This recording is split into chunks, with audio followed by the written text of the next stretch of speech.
সমস্ত বাংলাদেশেই দীর্ঘদিন ধরেই শিক্ষা প্রতিষ্ঠানগুলো বন্ধ রয়েছে। এখানে অনেক বক্তা বলেছেন, আমারও সেম কথা, যে সেম প্রশ্ন। হাট বাজার মাঠ ঘাট বাস লঞ্চ স্টিমার অফিস আদালত সব কিছু চলছে, তাহলে শিক্ষা প্রতিষ্ঠান চলতে সমস্যা কোথায়? Simple question. যখন সেই 17ই মার্চ থেকে সমস্ত শিক্ষা প্রতিষ্ঠান বন্ধ করেছিল, তারপরে সরকারি বেসরকারি প্রতিষ্ঠানগুলোতেও আপনার কর্মঘণ্টা কমিয়ে আনা হয়েছিল, লোকবল কমিয়ে আনা হয়েছিল, সেটার একটা যৌক্তিকতা ছিল, সব একই প্রসেসে চলছে। এখন কিন্তু কোথাও এইভাবে আপনার সংকুচিত করে কাজকর্ম চলছে না, একেবারে ফুল স্পিডে। তো সেই ক্ষেত্রে শিক্ষা প্রতিষ্ঠান কেন বন্ধ থাকছে এবং শিক্ষা প্রতিষ্ঠানগুলো বন্ধ থাকার ফলে কি হচ্ছে? আপনারা সিম্পলভাবে কোশ্চেন আপনারা একটু বিশ্লেষণ করেন। দীর্ঘদিন ধরে স্কুল কলেজ বিশ্ববিদ্যালয় পড়ুয়া ছাত্রদের চেয়েও স্কুল কলেজের কোমলমতি শিক্ষার্থীদের কথা যদি বিবেচনা করেন, দীর্ঘদিন ধরে তারা এক প্রকারের বই বা পড়াশোনা পাঠ্যপুস্তক থেকে দূরে আছে। সেই ক্ষেত্রে স্বাভাবিকভাবেই কিন্তু তাদের মানসিকভাবে তারা কিন্তু সমস্যার সম্মুখীন হচ্ছে। যেটা বলছে যে অনেকে অনলাইন ক্লাসে শিক্ষার্থীদের মনোযোগ থাকে না। আমরা তো ছাত্র ছিলাম ভাই, আমরা ক্লাসে থেকেছি, দেখেছি যে যখন শিক্ষক সামনাসামনি লেকচার দেয় সেই সময়ই শিক্ষার্থীরা দীর্ঘ লেকচার হলে অনেক ক্ষেত্রে বিরক্ত ফিল করে, নানা অজুহাত দিয়ে অনেকে ক্লাসে চলে যায়। সেক্ষেত্রে অনলাইন ক্লাসে শিক্ষক যেখানে থাকে না সামনাসামনি, ছাত্রদের ইন্টারাকশন করার সুযোগ নাই, সেখানে কিভাবে ছাত্ররা মনোযোগ ধরে রাখবে? তারপরে আসেন যে ডিজিটাল বাংলাদেশের কথা বলা হচ্ছে, সেখানে আপনারা, আমার কথা না, বাংলাদেশের কোনো পত্রিকা না, বিবিসির একটি পত্রিকায় নিউজ করেছে যে ছাত্ররা ক্লাস করার জন্য নেটওয়ার্ক পাইতে গাছে উঠে ক্লাস করতেছে। তো এই ডিজিটাল বাংলাদেশের কথা বলা হচ্ছে, তার সুবিধা তো এখন পর্যন্ত সারা বাংলাদেশে আমরা নিশ্চিত করতে পারি নাই। এখন পর্যন্ত তো আমরা সেই অবকাঠামো শক্তিশালীভাবে গড়ে তুলতে পারি নাই। কাজেই সেই ক্ষেত্রে এই মুহূর্তে আমাদের শিক্ষা ব্যবস্থার ডিজিটালাইজেশন দরকার, কিন্তু আমরা তো সেটা পারছি না। যেটা পূর্বের বক্তারা বলেছেন, বিশ্ববিদ্যালয় প্রশাসন বলেছেন ছাত্রদেরকে যাদের ডিভাইস সংকট রয়েছে তাদেরকে ডিভাইস সরবরাহ করা হবে। ইউজিসি বলেছে টাকা দেওয়া হবে বিশ্ববিদ্যালয়গুলোতে। কোথায়? আমরা তো দেখলাম না কোনো একজন ছাত্র বলেছে যে সে একটা মোবাইল পেয়েছে। বরং আমরা শুনেছি উত্তরবঙ্গ কিংবা পাহাড়ের অঞ্চল থেকে সেই আমার ভাইটি বোনটি তারা আক্ষেপ করে বলেছে যে আমার সুযোগ নাই, আমি ক্লাস থেকে বঞ্চিত হচ্ছি, এটার জন্য আমি কি করতে পারি? তো এইরকম একটা প্রেক্ষাপটে যেখানে আপনারা দেখেছেন যে ইউরোপ আমেরিকার বিভিন্ন দেশ আমাদের চেয়ে সবচেয়ে ভয়ঙ্কর অবস্থা, সেসব দেশেও কিন্তু বিভিন্ন সময় ধাপে ধাপে কখনো শিক্ষা প্রতিষ্ঠান খোলা হয়েছে, আবার সংক্রমণের হার বিবেচনা হয়তো সেটা বন্ধ করা হয়েছে। সুতরাং আমাদের দাবি হচ্ছে যে অবশ্যই শিক্ষা প্রতিষ্ঠান খুলে দিতে হবে, প্রয়োজনে আপনার শিক্ষা কার্যক্রমের সময়সীমা কমিয়ে আনতে হবে। সেটা 5 দিনের পরিবর্তে প্রয়োজনে সেটা 3 দিন করা যেতে পারে। একই ক্লাসের ছাত্রদেরকে বিভিন্ন শিফটে ভাগ করে ক্লাস নেওয়া যেতে পারে, কিন্তু শিক্ষা কার্যক্রম আর একটা দিনের জন্য বন্ধ রাখা যাবে না। সরকারের দায়িত্বশীল একজন মন্ত্রী বলেছেন খুব দ্রুতই শিক্ষা প্রতিষ্ঠান খুলে দেওয়া হবে। আমরা তার এই কথাবার্তা বা এই ধরনের একটা সিদ্ধান্তকে আমরা সাধুবাদ জানাই যে তারা বুঝতে পেরেছেন যে এখন অন্তত যে শিক্ষা প্রতিষ্ঠান খোলা দরকার। এখন সেটা যেন কথার মধ্যেই সীমাবদ্ধ না থাকে। আর এখানে একজন বক্তা বলেছেন ঠিক, ঢাকা বিশ্ববিদ্যালয়ের রাজু ভাস্কর্য একজন ছাত্র যদি বসে থাকে সেটাও রাষ্ট্রের সর্বোচ্চ মহলে সেই খবরটি পৌঁছায় কী কারণে ঢাকা বিশ্ববিদ্যালয়ের ছাত্র বসেছে। কাজী এখানে বিনিয়ামিন মোল্লা ভাবতে পারেন যে আমি কয়েকজনকে নিয়ে বসলাম, আমি বলবো তাতে আপনার হতাশা হওয়ার কারণ নাই। আপনার অবস্থানের কারণেই সরকারের উচ্চ মহল থেকেও কিন্তু প্রতিক্রিয়া হয়েছে যে শিক্ষা প্রতিষ্ঠানগুলো খোলা দরকার। ফল কিভাবে খোলা যায় সে বিষয়ে বিশ্ববিদ্যালয়কে নির্দেশনা দেওয়া হবে। কাজী ভালো কাজের জন্য আপনার সংখ্যা বেশি নয়, বরং মানুষের সৎ সাহসটাই হচ্ছে সেখানে প্রাধান্য। ডাকসুর ভিপি হয়েছে আমরা দেখেছেন ঢাকা বিশ্ববিদ্যালয়ে বিশাল ছাত্রের বহন নিয়ে একটা মিছিল করেছি, একটা শোডাউন করি নাই, আমাদের দরকার পড়েনি। কিন্তু ছাত্ররা যখন ব্যালটে ভোট দেওয়ার সুযোগ পেয়েছে এরকম একটা প্রতিকূল সময়ও তারা দেখিয়ে দিয়েছে। ডাকসুর সমাজসেবা সম্পাদক আক্তার হোসেন একা এখানে প্রশ্নভাষের বিরুদ্ধে অবস্থান কর্মসূচি পালন করেছে এবং সেই অবস্থান কর্মসূচি পালনের মধ্য দিয়েই কিন্তু তিনি ছাত্রদের মাঝে একটা অবস্থা তৈরি করেছিলেন। ছাত্ররা তাকে ডাকসু নির্বাচনে ভোট দিয়েছিলেন, তিনি সমাজসেবা সম্পাদক পদে নির্বাচিত ছিলেন। কাজে আজকে যারা ছাত্র রাজনীতি করতে চান তাদেরকে বলবো, ওই ভাই রাজনীতি, সহমত ভাই রাজনীতি, জিন্দাবাদ আর হ্যাঁ ভাই জি ভাই রাজনীতি, ভেড়ার পালের মতো নেতার পেছনে ছোটা রাজনীতি, একজন নেতা বিড়ি খায় আর আপনি একজন গণ্ড মূর্খের মতো তার পেছনে দাঁড়িয়ে বিড়ির ধোঁয়া নেন, আপনি দেখা যায় স্মোক করে না। এই সমস্ত ছাত্র রাজনীতির নামে অপরাজনীতি দিয়ে কোনো পরিবর্তন হবে না। যদি আজকে প্রকৃতপক্ষেই সেই আমরা যেটা বলেছি সেই 60-এর দশকে 70-এর দশকে যে গণকল্যাণমুখী ছাত্র রাজনীতি ছিল, আজকের ছাত্র রাজনীতিকে যদি আমরা সেই ধারায় ফিরিয়ে নিতে চাই তাহলে অবশ্যই মেধাবী ছাত্রদেরকে রাজনীতি সচেতন হতে হবে, তাদেরকে রাজনীতিতে এগিয়ে আসতে হবে। আমরা বারবার বলছি আপনার প্রফেশনালি রাজনীতি নাও করেন, কিন্তু আপনার একটা রাজনৈতিক সচেতনতা থাকা দরকার। আজকে এই ঢাকা বিশ্ববিদ্যালয়ে সেই ঐতিহাসিক কোটা সংস্কার আন্দোলন আমরা করেছিলাম। সেই কোটা সংস্কার আন্দোলন কোনো ছাত্র সংগঠনের স্পেসিফিক দাবি ছিল না। সেই কোটা সংস্কার আন্দোলন সারা দেশের ছাত্রদের প্রাণের দাবি ছিল, যৌক্তিক এবং ন্যায়সঙ্গত দাবি ছিল। সমস্ত ছাত্র সংগঠন সেই দাবির সাথে একাত্মতা পোষণ করেছিল, আমরা নেতৃত্ব দিয়েছিলাম। কিন্তু আপনারা দেখেছেন সেই আন্দোলনের ফলে যখন সারা দেশ ব্লকেড হয়ে গেছে, তখন কিন্তু প্রধানমন্ত্রী পর্যন্ত সংসদে দাঁড়িয়ে বলেছিলেন, ছাত্রদের দাবির পক্ষে কথা বলেছিলেন। বারবার আমাদের সাথে আলোচনা হয়েছে, যদিও আলোচনা কিংবা দাবি মানার নামে আমরা মনে করি আমাদের সাথে প্রহসন করা হয়েছিল, কারণ আমরা যেভাবে চেয়েছিলাম সেভাবে আমাদের সেই আন্দোলনকে সমাধান করা হয়নি, বরঞ্চ একটা প্রহসনের সমাধান করেছে। তারপরেও কিছু তো পেয়েছি, একেবারে তো খালি হাতে আসি নাই। কিন্তু এই আনাটুকুর জন্য আমাদেরকে রক্ত ঝরাতে হয়েছে, আমাদেরকে অসংখ্যবার এই রাজপথকে রক্তে রঞ্জিত করতে হয়েছে। ঢাকা বিশ্ববিদ্যালয়ের লাইব্রেরির সামনে সেদিন মারধরের শিকার হয়েছিলাম, ডাকসু ভবনে মারধরের শিকার হয়েছিলাম, অসংখ্যবার হামলার শিকার হয়েছিলাম। আপনাদের কাছে একটা প্রশ্ন, যে আমার ব্যক্তিগত কোনো দাবি দেওয়া নিয়ে, ব্যক্তিগত কোনো কাজের জন্য এই হামলাগুলোর শিকার হয়েছিলাম? ছাত্র সমাজের দাবি নিয়েই আন্দোলন করেছিলাম, যৌক্তিক এবং ন্যায়সঙ্গত বিষয়ে কথা বলেছিলাম। ছাত্ররা শুধুই শিক্ষা প্রতিষ্ঠান কেন্দ্রিক চিন্তা ভাবনায় সীমাবদ্ধ থাকবে এটি নো। ছাত্ররা অবশ্যই দেশের গণতান্ত্রিক পরিবেশ, ন্যায় বিচার নিশ্চিত করা, মানুষের অধিকার আদায়ের জন্য তাদেরকে কথা বলতে হবে। এবং সেজন্যই আমরা মনে করি যে আজকে সেই মেধাভিত্তিক সুস্থ ধারার ছাত্র রাজনীতিকে গড়ে তোলার জন্য অবশ্যই প্রত্যেকটি বিশ্ববিদ্যালয় কলেজে ছাত্র সংসদ নির্বাচনগুলো আবার চালু করতে হবে। আপনারা আওয়ামী লীগের নেতারা বা আওয়ামী লীগের ছাত্রলীগের ভাই বন্ধুরা অনেকে টকশোতে গেলে বিএনপির রেফারেন্স দেন, কিংবা ধরেন জিয়াউর রহমানের সময়ের একটা প্রচলিত কথা বলে যে কি একটা হুন্ডা তিনটা গুন্ডা, এরকম একটা কথা বলে।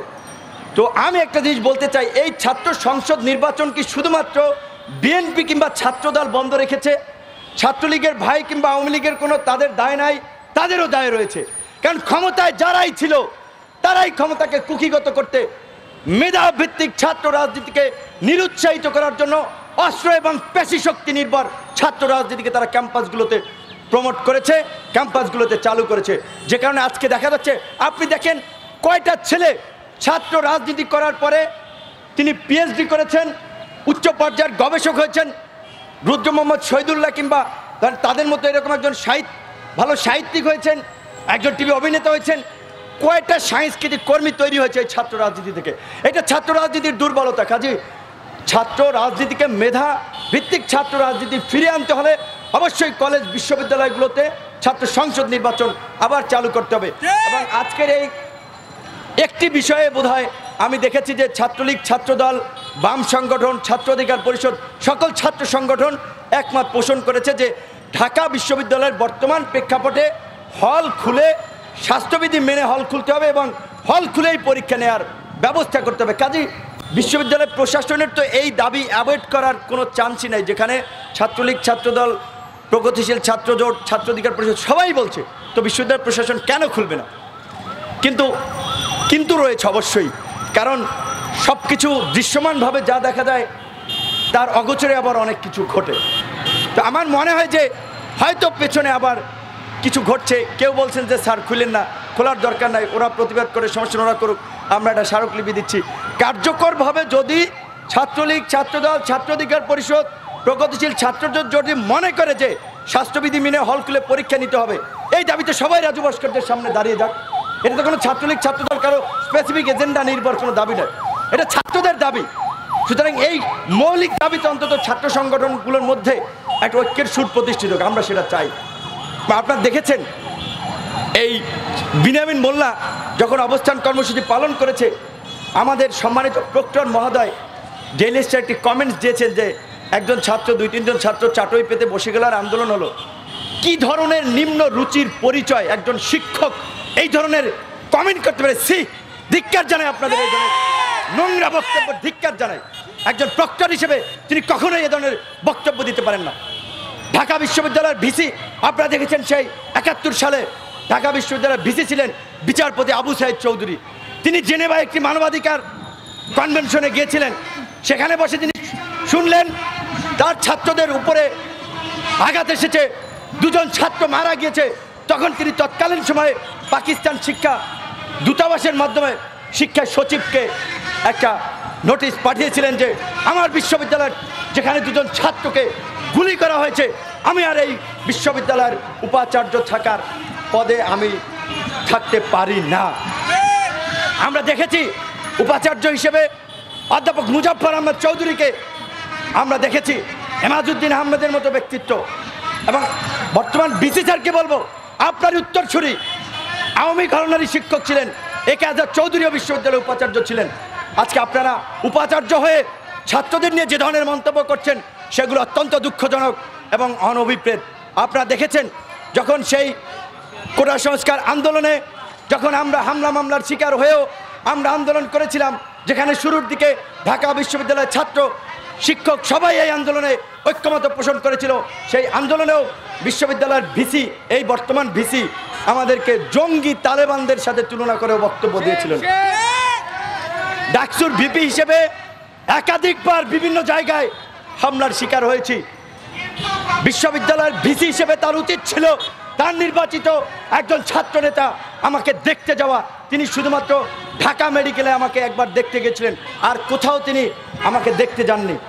তিনি দেখতে গেলে কিংবা না গেলে তাতে আমার কিচ্ছু আসে যায় না, কিন্তু এইটা একটা ম্যানার, এইটা একটা বিশ্ববিদ্যালয়ের বৈশিষ্ট্য, এইটা একটা ছাত্র শিক্ষকের সম্পর্ক হওয়া উচিত ছিল।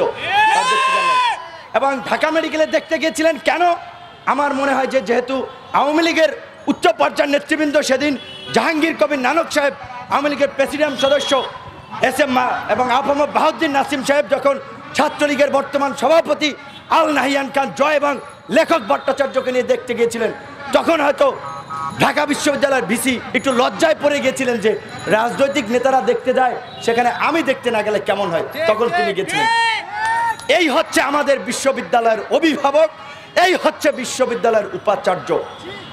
তাই সরকারের প্রতি আজকের এই সমাবেশ থেকে একটা কথা বলবো, করোনা মহামারী আমাদের চোখে আঙ্গুল দিয়ে দেখিয়ে দিয়েছে কিভাবে আমাদের শিক্ষা ব্যবস্থার যে একটা নাজুক চিত্র, সরকার উন্নয়নের কথা বলছেন, কিন্তু সেই উন্নয়নের শিক্ষা ব্যবস্থার যে কি নাজুক চিত্র সেটি আমরা করোনার সময় আমরা দেখেছি। কাজেই সরকারের প্রতি আহ্বান থাকবে শিক্ষা ব্যবস্থার প্রতি বিশেষ গুরুত্ব দিতে হবে, শিক্ষাক্ষেত্রে বাজেট বাড়াতে হবে এবং শিক্ষা প্রতিষ্ঠানগুলোকে নোংরা রাজনীতি মুক্ত করতে হবে। দলীয় বিবেচনায় ভিসি নিয়োগ দেওয়া বন্ধ করতে হবে। আজকে দলীয় বিবেচনায় ভিসি নিয়োগ দিয়ে যারা প্রকৃতপক্ষেই ব্যক্তিত্ব সম্পন্ন মানুষ রয়েছে, যারা আদর্শবান শিক্ষক রয়েছেন, তারা অনেক ক্ষেত্রেই আসলে শিক্ষকতা করতে উৎসাহ পান না। কারণ দেখেন, যারা ওই জিন্দাবাদ কিংবা আপনার বঙ্গবন্ধুর নামে স্লোগান দেওয়া ভিসি হন, তখন তাদের যোগ্যতা তাদের কাছে আসলে কিছু মনে হয় না। সরকারকে অনুরোধ করবো যে শিক্ষা প্রতিষ্ঠানের মতো জায়গাকে অন্তত রাজনীতি মুক্ত করেন। রাজনীতির নামে অপরাজনীতি যদি আমরা মুক্ত করতে না পারি, তাহলে আমরা যে উন্নয়নের কথা বলছি সেটি প্রকৃতপক্ষে জনগণের জন্য কোনো সুফল বয়ে আনবে না। আজকে এই টিএসসি ভাঙা নিয়ে কথা হচ্ছে। আমরা ঢাকা বিশ্ববিদ্যালয়ের ছাত্র প্রতিনিধি থাকা অবস্থায় বিশ্ববিদ্যালয় প্রশাসন আমাদের সাথে যে আলোচনা করেছিল, সেখানে তারা বলেছিল যে প্রধানমন্ত্রী বলেছিলেন যে ছাত্র যেহেতু আগের চেয়ে বেশি বেড়েছে, টিএসসিটার আধুনিকায়ন করা হবে। আমরা বলছি এটা অত্যন্ত আমাদের জন্য ভালো প্রস্তাব। প্রধানমন্ত্রী তিনি রাষ্ট্রের প্রধানমন্ত্রী হয়ে টিএসসি নিয়েও তার একটা ভাবনা রয়েছে, আমরা ধন্যবাদ জানাই। আমরা বলেছিলাম যে আমাদের টিএসসির যে একটা স্বাতন্ত্র্য কাঠামো রয়েছে, সেটার যে একটা সৌন্দর্য রয়েছে, সেটাকে অক্ষুণ্ণ রেখে তারপরে যেন সেটার সৌন্দর্য বর্ধন করা হয়। সেখানে পরমাণু শক্তি কমিশন ওখান থেকে চলে যাবে, সেই জায়গাটা যদি টিএসসির মধ্যে ইনক্লুড করে দেওয়া যায়, অবশ্যই টিএসসি বড় হবে। তবে যাই করা হোক না কেন, বিশ্ববিদ্যালয় প্রশাসনকে বলবো, আপনারা নিজেদের মতো সিদ্ধান্ত নেবেন না। প্রত্যেকটা স্টেক হোল্ডার, ছাত্র, শিক্ষক যারাই রয়েছে তাদের প্রত্যেকের সাথে আলোচনা করে, মত বিনিময় করে তারপর একটা সিদ্ধান্ত নেবেন। এবং আপনারা দেখেছেন এই যে মেট্রো রেল, এই যে আপনার হয়ে যাচ্ছে, প্রায় কাজ চূড়ান্ত হয়ে যাচ্ছে।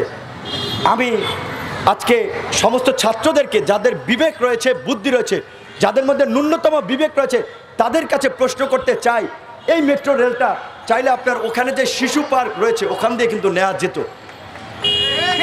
ওখান দিয়ে কিন্তু নেওয়া যেত। বিশ্ববিদ্যালয়ের মধ্যে দিয়ে নেওয়ার অর্থটা কি আপনারা একটু ভাবেন।